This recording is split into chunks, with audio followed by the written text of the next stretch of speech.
Ito, may nag-reply. Lods, tao ka ba o Pokemon? Di ba halata na tawa ko? Ha? Tawa ko, pre. Oo, tawa ko. Tingnan mo. Tao yan, pre. Ulo. O, balik, yung kamay. O, diba? May ilong tayo, siyempre. May ano tayo dito. O, tenga. May mata, dalawa yan. Posible man, tatlo yung mata natin, pre. Tapos may bibig tayo. Diba? Tao yan. Ano ba nakikita mo sa akin? Hindi naman ako Pokemon.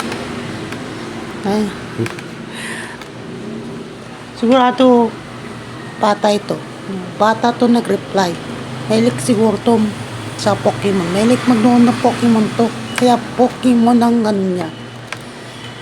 Alam ko naman, ninirespeto kita. Ay, mahilig din ako sa Pokemon. Siyempre, childhood ko yan. Pokemon yan. Diba? Dito, mag-bite trip na ako sa'yo, na? Huh?